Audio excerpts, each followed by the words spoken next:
السلام عليكم ورحمة الله تعالى وبركاته. تغلط تخلص، تغلط تخلص مع زيدان اللي حاضر في الكأس الإفريقية هذه، واللي يحاولوا العياشة مرارا. يقولوا باللي جاي يشجع ولده لوكا زيدان. لا، قال لما جيتش نشجع ولدي لوكا زيدان سي نورمال، نحب ندعمه بصح جيت نشجع الفريق الوطني الجزائري.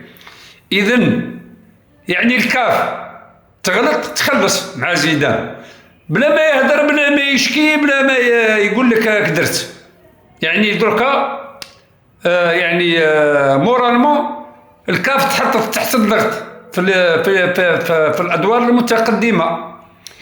زيدان مشكل لهم ضغط، خاطر ما الله يبارك زيدان ما كان زيدان هابط من مدريد دراهم كاري كومبورتيمون وحده هو والعائله نتاعو.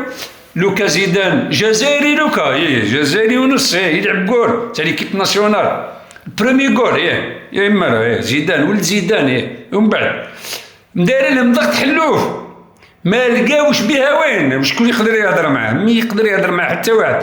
رونالدو، البرازيل، لي زونسيان بريزيليان، لي زارجونتان، الالمان، كل عينيهم على زيدان وانا براسه.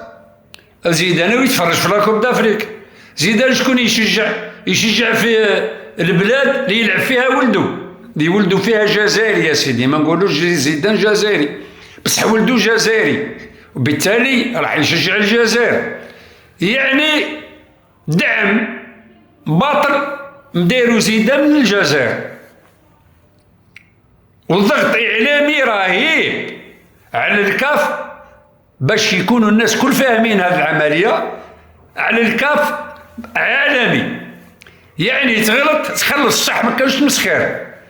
قادر حتى بار اكزومبل، لانه لهنا تم تعيين الحكام باش نكونوا واضحين نتاع لاكوب يعني تاع الربع النهائي.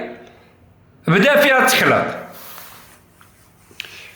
فيها تخلط ليسونسيال. حنا الجزائر حنا حاكم صومالي، الجماعه يتحقق، المكلفين بالتحقيق دوك يعطيونا ان شاء الله عليه لي ديتاي كل باش ما نحكموش عليه قبل الوقت، نزربوش رواحنا. حنا مازلنا نهار تاع غدوه الخميس ان شاء الله.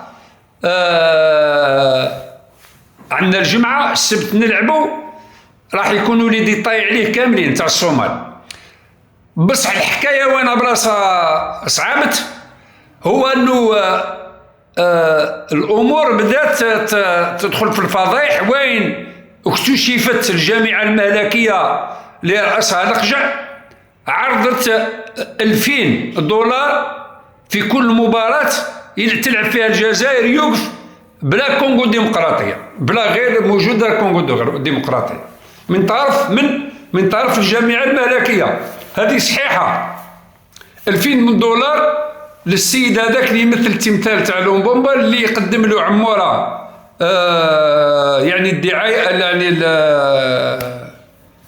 قدم له الاعتذار على زعما اللقطه اللي يحاولوا يديروا بها كذا وكذا. ولكن الجزائر عرفت كيف تقتل لا بوليميك، هذيك الدعايه المغرضه طفاتها، والمخزن نوضها، يحوس ينوض يعاود يقلع من داره جديد بالشر طبعا، ونعرضوا عليه $2000. نعاود $2000 في كل مباراة يحضرها في الملعب كي تكون تلعب الجزائر ويدير هذيك الهدة.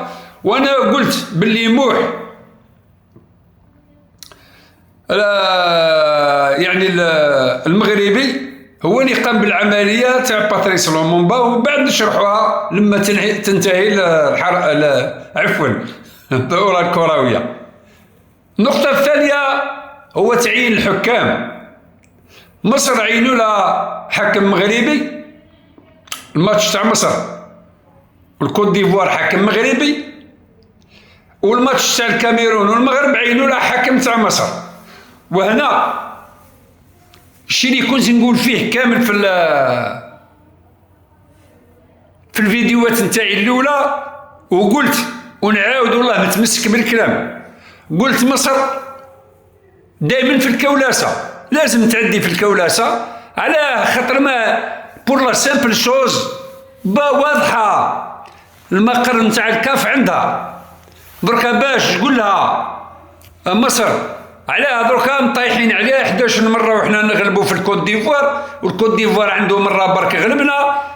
بصح على الخطره مصر ضعيفه صح والكوت ديفوار قوي، ولكن لي ايفواريين صعاب بزاف وتقدموا بطعن على التحكيم وعيطوا في اللجنه.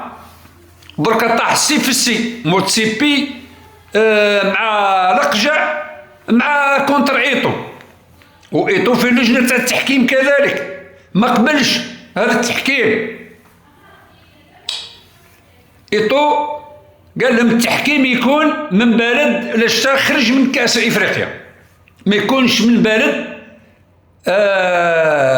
يعني يشارك، مازال يشارك في كاس افريقيا. وهي في الحقيقه هذه هي يعني خلينا منه هو، بصح فوتبوليستيكمون هذه هي ما يوقع فيها. يجي مثال دركا، يجي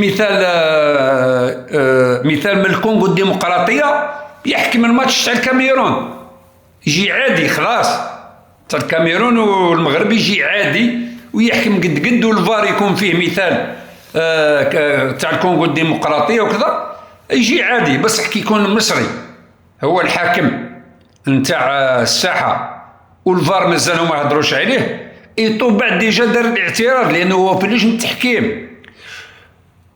وزايد الشيء الجميل جدا، وتبعوني خوتي مليح هم قاعدين نتمسخروا وقاعدين نهضروا في الصح. يوا قلنا الكولاسه والخولاسه والخومجه اي ما تروحش من ماما افريكا.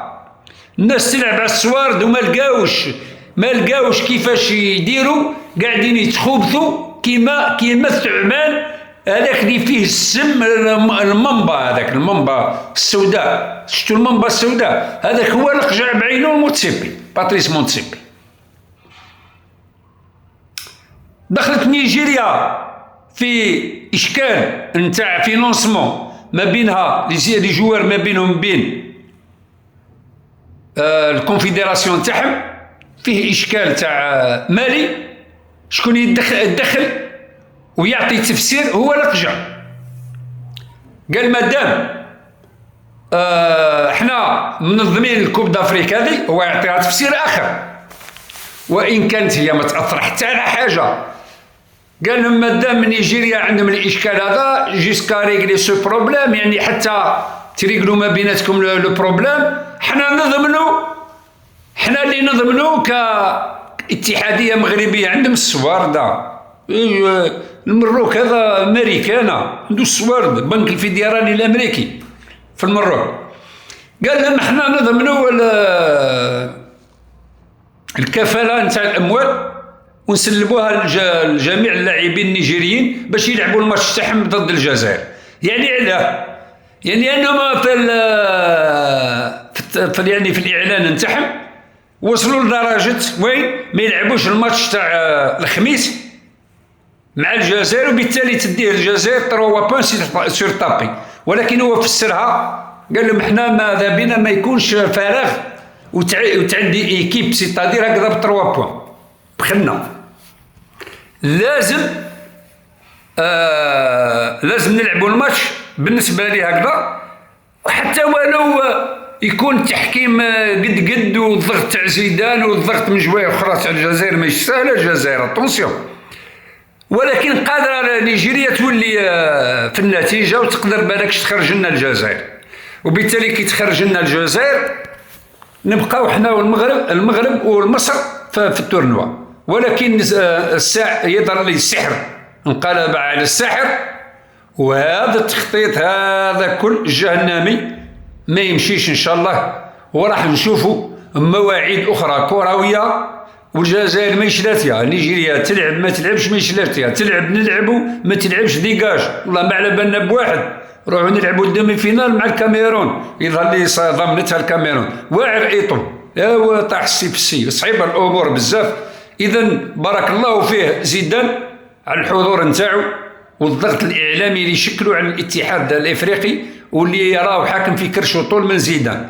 تحياتي تحيا الجزائر، الله يرحم الشهداء ويحيى الجيش الوطني الشعبي الجزائري.